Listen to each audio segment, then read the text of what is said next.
also a place that I'll definitely, if I go back to Namibia, I'll go stay there for a night or two. Yeah, it's fantastic views. Fantastic views. Yeah. And then Busman's place. Yeah. Oh, wow. Now that's one of those places when you really want to cry when you left. I was so heart sore when we had to go. I could have stayed there for another 3 days, 4 days. I walked every trail there is on the farm, and it's just completely untouched. It's just so beautiful. Yeah, I really love that. They have quite a number of chalets. We stayed in a chalet, but the campsites, that look fantastic. Next time, fantastic. We must go to that campsite. Yeah, and there's one campsite that's about 600 meters away from all the rest, in a riverbed, and that will be a fantastic place to see. But I understand they wanted to take the backpackers there, because the backpackers makes too much noise, and so they want to get rid of the backpackers and put them there. And I'm sure there's other places as well that we're just not aware of. There's actually a wonderful 4x4 route, about 10 kilometers, that you can do, and I walked it. And if you 4x4 it will be challenging. Yes. And then just like talking to Busman, he presents tours. Unfortunately, we didn't get to go on the tour. Everybody was sort of recovering from some form of bug. So we never got to go on his famous tours, and we'll definitely do that next time. Next time, definitely. And the funny thing was, it was quite warm for us. Yeah. And we were walking around in shorts and a t-shirt. But Busman, he was wearing long pants and a jersey. With no shoes. With no shoes. But he said that he gets cold when it's below 30. But anyway, so no, that was very nice. So in fact, management, our two bosses, they said that was their favorite stop on the whole tour. And I mean, it was one of my I would say my second favorite, but no, definitely fantastic. But I was a bit surprised that the woman thought that is the best. Yeah, but I think it's because the chalets are so comfortable. It's got everything you need. It's beautiful. It's great. Lovely views. So quiet. You can see the gemsbok and zebras walking right past your chalet. And I found some hyena tracks, which made me a little bit nervous when I went for my big walks. But that's definitely a must if you go to Namibia. Yeah, Busman is a must. Yeah, you have to meet him. He's a legend, and he's such a kind guy. Beautiful. Yeah, he's very soft-spoken.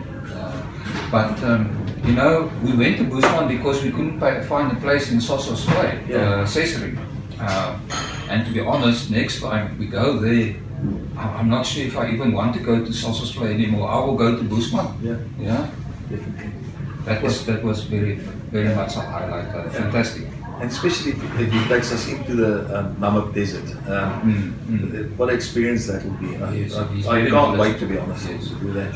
Then our tour was coming to an end, but then we went to the Kalahari. We crossed Namibia to the other side. We went to the Kalahari. But we went to Solitaire for the apfel strudel. Oh yes, it's also a must. At Moose McGregor's, bakery. Yes, a bakery. So we stopped there. It's one of those things you have to do. Tick that box. It is worthwhile. Big apfel strudel. But just talking about that now, the roads absolutely brilliant. I mean, it's just like better than a tar road, you know. And that stretch between Solitaire and the Kalahari, between Solitaire and say Malta-Heer, that was beautiful. Now the Cliff, the sort of, I don't know what it's called exactly, but that was spectacular. And in Malta-Heer we stopped at this really nice coffee shop with a lot of old ladies who's doing some needlework, and they pulled out all the stops and made us coffee, and I can't remember what else. It was called the pop pot. The pop pot, yes. Yeah. But they didn't sell pop. No pop. We wanted pop and they didn't have pop. but let's make them famous. It's just such fun stopping. It's completely different. And they also have a campsite that's very reasonable. So if you know, I mean, as an overnight whatever, that can be quite nice to stop there. But then for my personal highlight, we went to stay for 3 nights at Terra Rouge in the Kalahari. Yeah, for me that was magic, absolutely magic. It was beautiful. Again, I took set off each morning on long hikes in the dunes, and there's such a lot of different animals: gemsbok, springbok, giraffe, and I can't remember what else, but lots of them, which makes it really nice to walk in the dunes, because each time you climb up a dune, you look down on the other side, there's another herd of animals, yeah, it's just so spectacular, completely quiet. Yes. Again, lovely people. What's the lady's name? Annelie. Annelie and her husband. Yes, Peter. Annelie and Peter. Yes. Lovely people. Yes.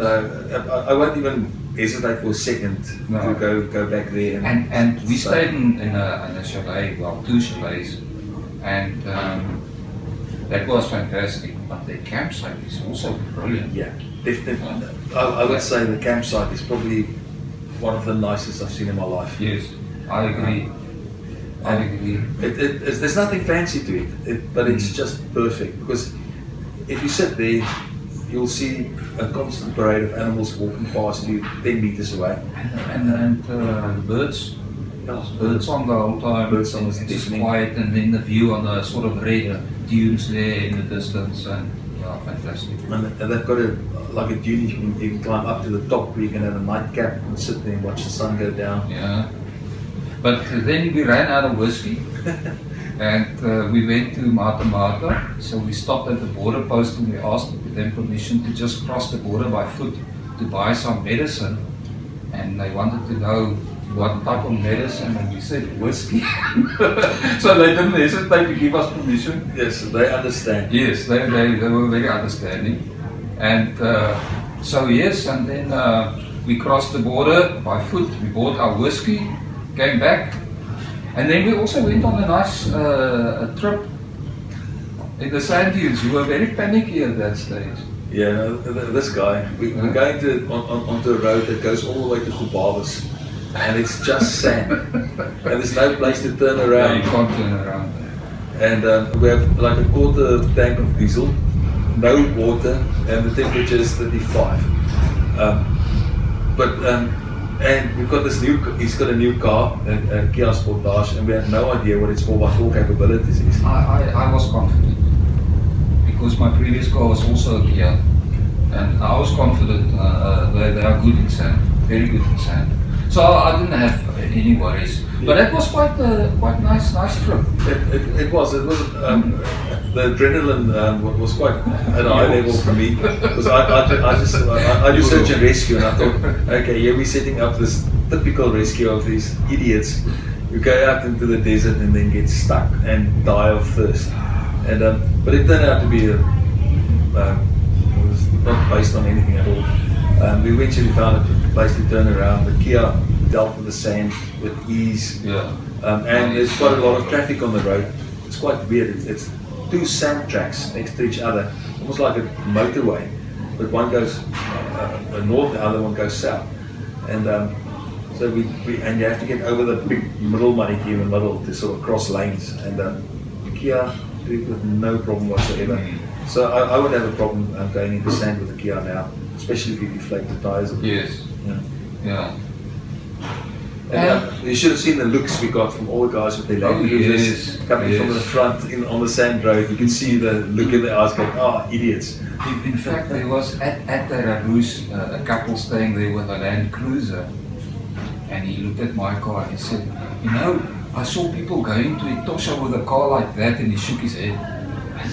I mean, there's nothing wrong with these all-wheel drive sport utility vehicles. They're competent. They're competent in sand. I mean, they're not going to go over Baboon's Pass or Van Sail's Pass, but otherwise, no problem.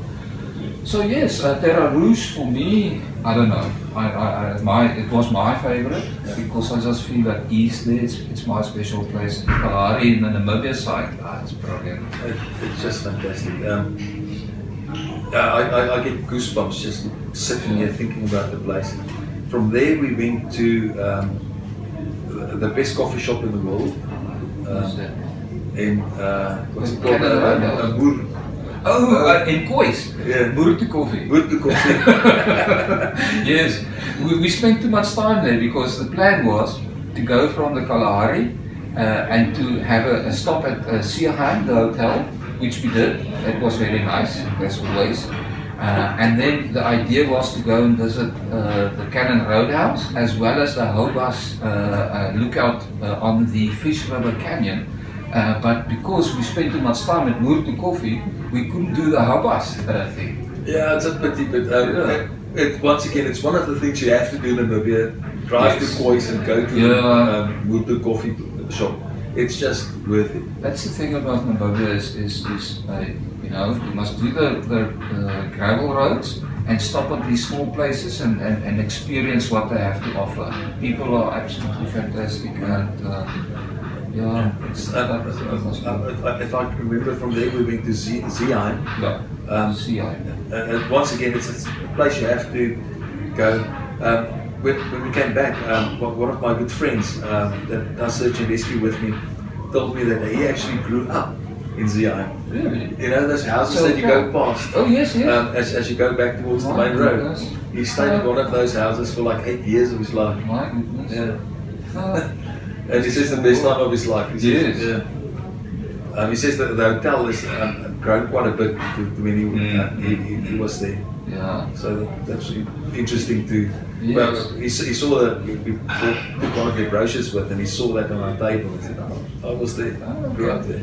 And then we went to the Cannon Roadhouse, which is fantastic. Yeah, that's a nice place, and they have a lovely campsite, which is also something that I would want to do at some stage. Probably would like to go back there and camp there. Apparently the I campsite and so on is not so good, but so it makes sense to stay there where it's really nice and you have all the facilities, and then just drive through to the canyon. Point or whatever. Yeah.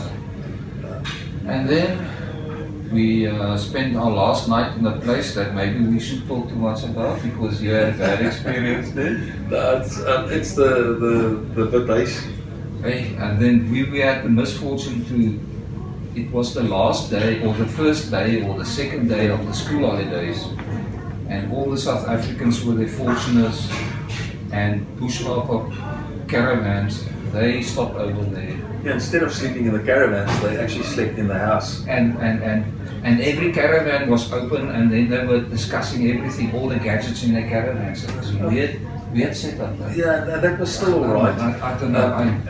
But because of that, we were relegated to this little student room, which is not really fit for accommodation. And then they made noise until 2-3 in the morning. Yeah, so I went out and I went to sleep in the bush. Yeah. Which was actually one of the nicest experiences I had on the trip as well. I only realized afterwards that there's quite a lot of really big scorpions there that of course runs around at night. But I think the White House would be great if it wasn't for the 4x4. I stayed there before and it was fantastic. Yeah. It's a fantastic place to stay. And the meal was. Oh yes, that was brilliant. But you know, there's a 4x4 route. They sort of advertise it as a 4x4 route. Now I went on the 4x4 route, and at some places you had to go between some bushes that scratches the ground. And it was painful to go through and you hear this all the time.